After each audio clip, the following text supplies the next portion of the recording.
रूहानी ताकतें हमारे आसपास हमेशा मंडराती रहती हैं। उनकी एक अलग ही दुनिया होती है जो वास्तविकता में तो दिखाई नहीं देती, लेकिन कुछ घटनाओं से महसूस जरूर होने लगती है। ऐसी ही एक हवेली के भूत की है। दरअसल एक पुरानी हवेली है जिसमें कई साल पहले राजा महाराजा रहा करते थे, लेकिन अब वह वीरान पड़ी है क्योंकि उन राजाओं के वारिस देश से बाहर जा चुके हैं। हवेली की हालत जर्जर हो चुकी है। अब उसे मरम्मत की जरूरत है। इसके लिए शासन के नोटिस के अनुसार संपत्ति के मालिक को सूचित किया जाता है।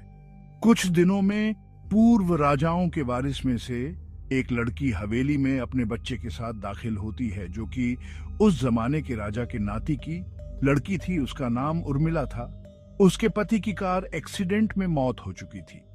अब वह विधवा हो चुकी है, लेकिन उसके पास उसका एक बेटा है जो 8 वर्ष का है और वह भी अपनी मां के साथ हवेली आया है। हवेली बहुत विशाल थी, इसलिए उसकी साफ सफाई के लिए कई मजदूर बुलाया गए, जिन्हें चप्पे चप्पे की सफाई करने का ठेका दिया गया। किसी को नहीं पता कि हवेली के कोने कोने में कितने खूनी रहस्य छुपे हुए हैं। उर्मिला के आने के बाद हवेली की हवा रूहानी होने लगती है। ऐसा लग रहा था मानो कोई वर्षों से इंतजार कर रहा था। इस हवेली के वारिस का एक रात उर्मिला अपने कमरे में अपने बच्चे के साथ सो रही होती है। अचानक उसके खिड़की से एक पक्षी टकरा कर मर जाता है। यह घटना अपने आप में असामान्य थी। पक्षी टकराते ही उर्मिला की नींद खुल जाती है और जब वह लाइट जलाकर देखती है तो डर से चीखने लगती है, क्योंकि उस कमरे की खिड़की से एक पक्षी फंसा हुआ था और उसके शरीर से खून की बूंदें फर्श पर गिर रही थी।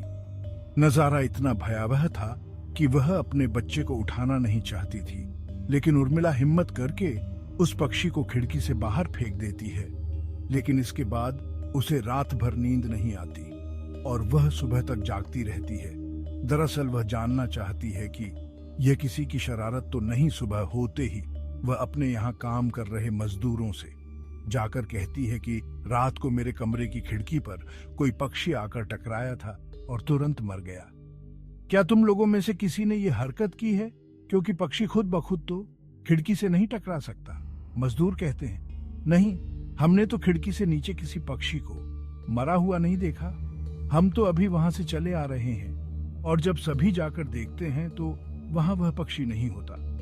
उर्मिला घबराने लगती है कि ये क्या, यहाँ तो पक्षी होना चाहिए या कम से कम खून की कुछ बूंदें दिखनी चाहिए, लेकिन यहाँ पर पक्षी का एक पंख तक नहीं पड़ा हुआ। उर्मिला सभी मजदूरों को कहती है कि हवेली में बहुत सी कीमती चीजें और मूर्तियां हैं, संभाल के साफ सफाई करना। मजदूर अपने अपने काम में लग जाते हैं। उर्मिला अपने बच्चे के साथ कमरे में टीवी देख रही होती है कि अचानक हवेली की छत से एक मजदूर नीचे गिरता है। उर्मिला को अचानक लोगों की आवाज सुनाई देती है। वह भागकर खिड़की से नीचे देखती है तो एक मजदूर की लाश पड़ी होती है।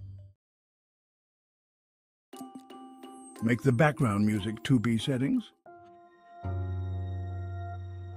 Use a female voice for speaker 1. Add clean subtitles with outline. Use the best audio available.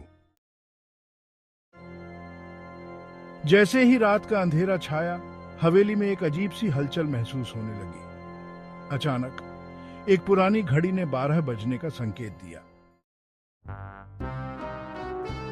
अगले दिन मालिक ने मजदूरों से बातचीत की। उन्होंने पूछा, क्या तुमने रात को कुछ अजीब देखा या सुना? मजदूरों ने सहमति में सिर हिलाया और कहा, हाँ साहब, रात को हवेली के अंदर से अजीब आवाजें आ रही थी। कुछ दिन बाद हवेली में दूसरी अजीब घटना घटी। इस बार एक पुराना दरवाजा अपने आप खुल गया। जैसे ही दरवाजा खुला, एक ठंडी हवा का झोंका अंदर आया और सब कुछ ठंडा कर दिया।